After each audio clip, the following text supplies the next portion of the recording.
Some hate can't be negotiated out. A rooftop, a rifle aimed at a crowd, and a single message, typed, sent, and then deleted. Tyler Robinson pulled the trigger, but the story didn't end with the shot. It began with a betrayal. Because the most damning evidence wasn't found by police. It wasn't uncovered by surveillance. It was handed over by the one person closest to him, his own roommate, his own partner. The FBI didn't just stumble on this case. They were fed private, intimate messages that were never meant to see daylight. Messages Robinson thought were safe. Messages that could decide whether he lives or dies. So why would someone so close risk everything? Was it loyalty to justice, fear of exposure, or pure self-preservation? And here's what those messages reveal. Fragments of motive, hints of planning, and a dangerous state of mind. Investigators had already found his DNA on the rifle. They discovered a handwritten note hidden beneath his keyboard. "I had the opportunity to take out Charlie Kirk, and I'm going to take it." Then came the texts. After the shooting, Robinson begged his partner to delete them. He warned them to stay quiet, and those very messages are now fueling witness tampering charges. But the chilling mystery remains. Was this a carefully built plan? Did anyone else know? Or was it ideology, obsession, and resentment colliding in a single violent moment? Before we dig deeper, hit like, subscribe, and drop a comment telling us where you're watching from. We want to see who's tracking this case with us. And if you believe silence only helps repeat tragedies, then share this story. Because the truth must not die in private chats. At the heart of this case isn't just a shooter and a victim. There's a third figure, a witness whose choices may define the entire trial.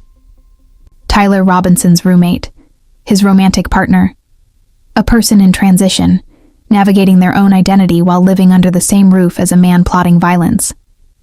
They weren't accused of the shooting. They claimed they had no knowledge of the plot.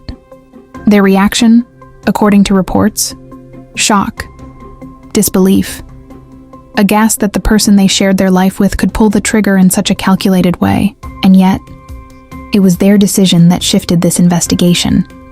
They handed the FBI the private messages. Messages Robinson begged them to delete.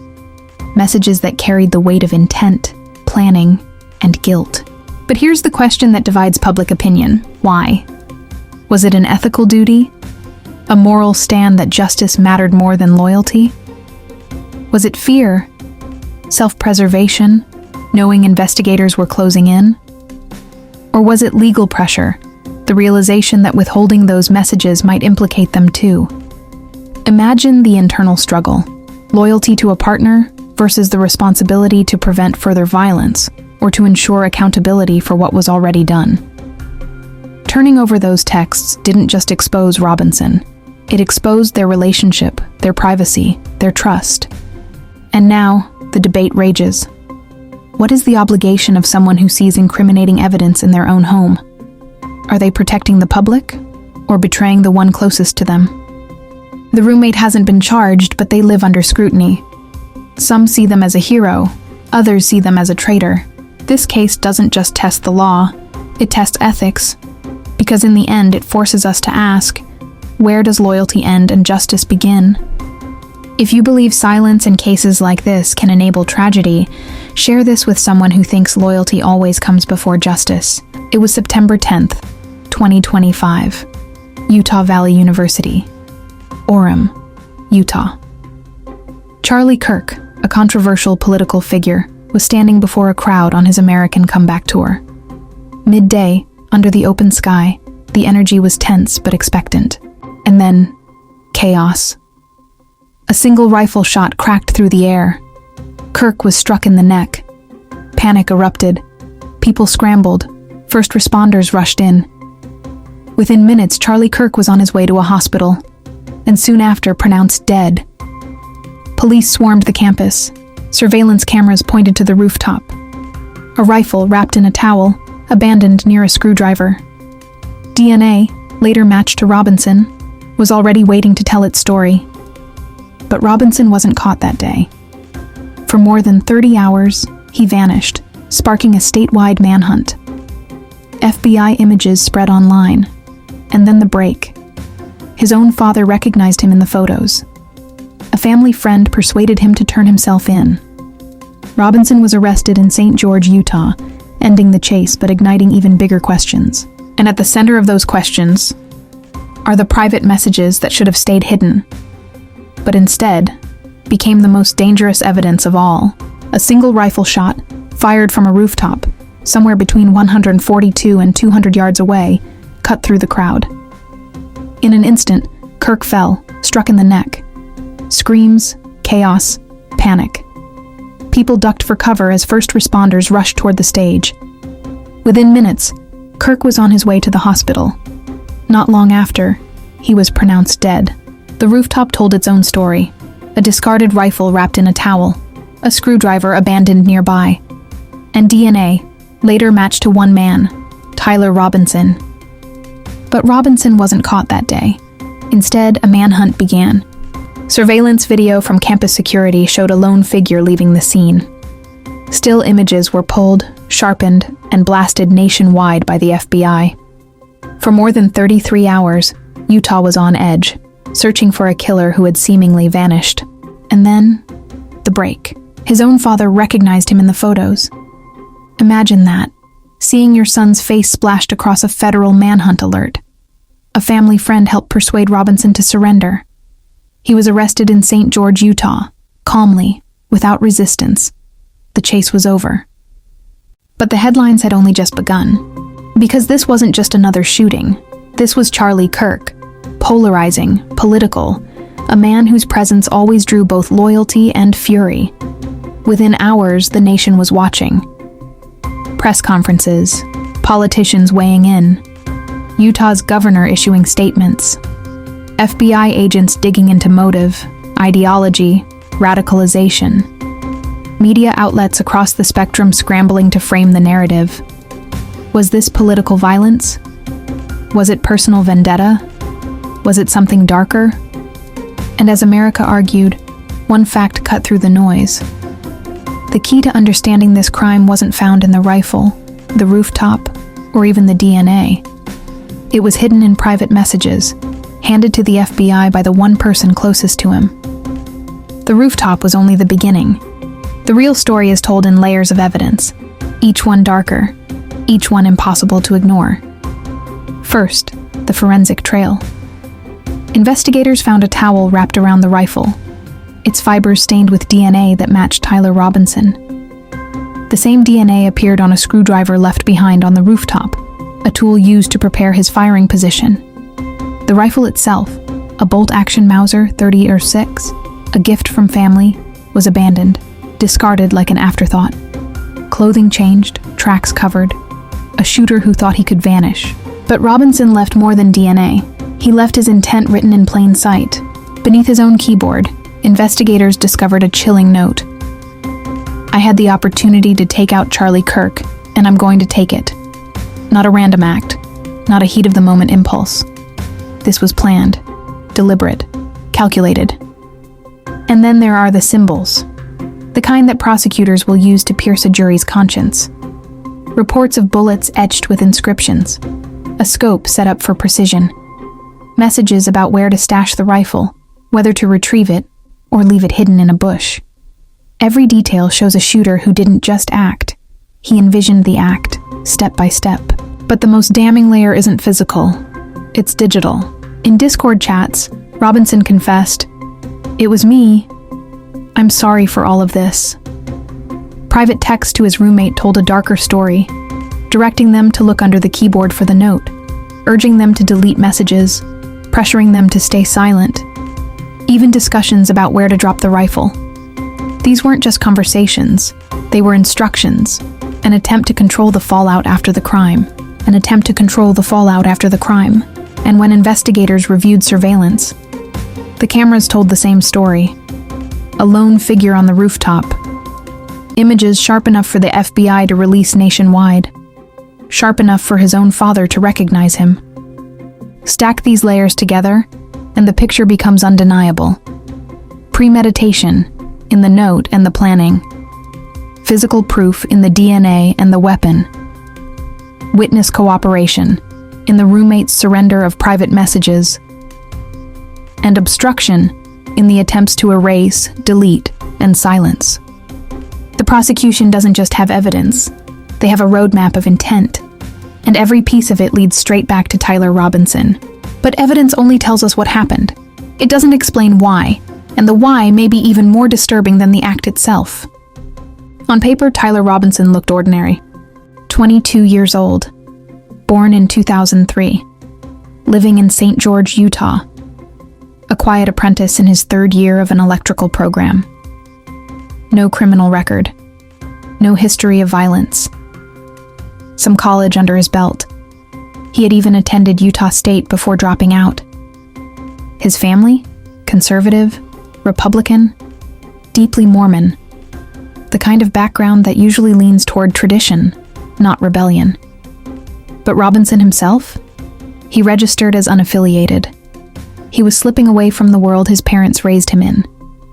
And that's where the contradictions begin. Authorities say his views shifted.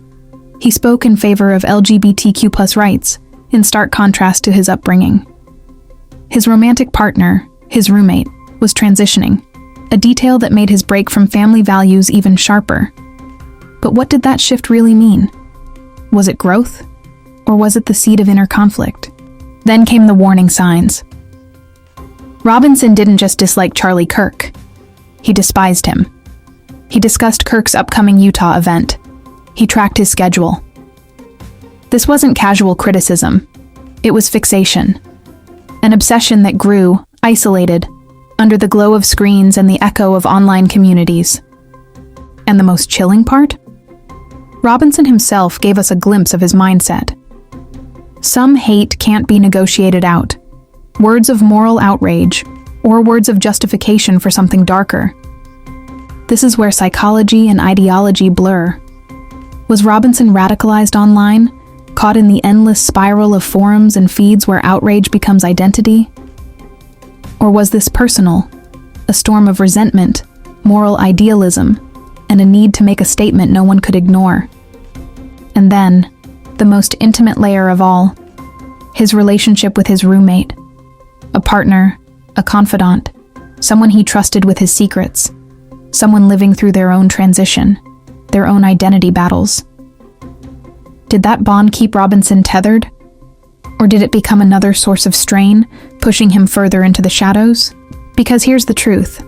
The suspect wasn't a faceless extremist. He was a young man, living a double life. Ordinary apprentice by day, alleged assassin by night. And somewhere between those two worlds, something broke. Motive. It's the question every investigator, every journalist, every family member asks, but it's also the answer that rarely comes clean.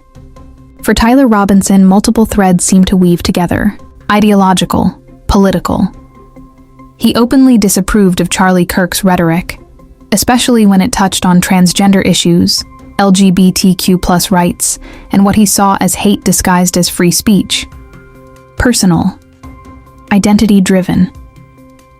He lived with a roommate who was also his partner, transitioning, at a time when his own family's conservative values clashed with his shifting beliefs. That tension between the world he came from and the world he was living in, did it fuel a private storm? Or was it all of the above? Anger, moral indignation, a slow boil of radicalization online. Add to that identity conflict and obsessive planning, and suddenly the line between grievance and action was crossed. But here's the truth. None of this is settled fact. The full motive isn't courtroom proven. It's speculation built on messages, notes, and fragments of thought. We don't yet know. Was this purely political rage, or was mental health also in play? Was Robinson truly alone, or did anyone else know, even in passing? And how much weight should we give to the very messages investigators hold, when some were deleted, destroyed, or filtered through a partner torn between love and law? And so we're left with haunting questions. If the roommate hadn't handed over those messages, would justice have even been possible? Does the law really protect someone in the roommate's position? Or does it crush their private life forever? And perhaps the most disturbing of all, Is this case a warning sign of where we're headed? A place where polarized ideology, amplified by social media, collides with identity conflict until violence becomes the outlet? Because maybe the most terrifying thing is not just why Robinson acted, but how many others might be walking the same path right now. The shot that ended Charlie Kirk's life didn't just echo across Utah Valley University, it reverberated across the nation. Within hours, headlines blared. Politicians on both sides of the aisle condemned the shooting. Some called for the harshest penalty available, the death penalty. Social media erupted. Supporters of Kirk mourned, posting tributes, replaying his speeches, framing his death as the ultimate cost of speaking freely. Others turned their outrage toward the platforms, Discord, text apps, private chats, questioning how a plot like this could brew in the shadows of everyday digital life. But beneath the noise was something bigger, a reflection of where America stands. Polarization so sharp that ideology becomes life or death. The internet not just as a place of connection, but as a breeding ground for obsession and radicalization. And layered on top of it all, the stress of identity, mental health, and private conflicts that now surface in the most public, violent ways. If you think society has to confront its echo chambers in silence before violence, share what you've learned here, because this isn't just a case, it's a mirror. So what do we really know? Tyler Robinson is accused of killing Charlie Kirk. The evidence is damning. DNA on the weapon and tools, a handwritten note, confessions and private messages. His roommate, his partner, became the key witness, handing investigators the digital trail that tied Robinson's intent to his actions. But the case is more than evidence. It's a tangle of ideology, identity, and personal struggle. The motive? Still uncertain. The truth? Still unfolding. And here's the question you're left with.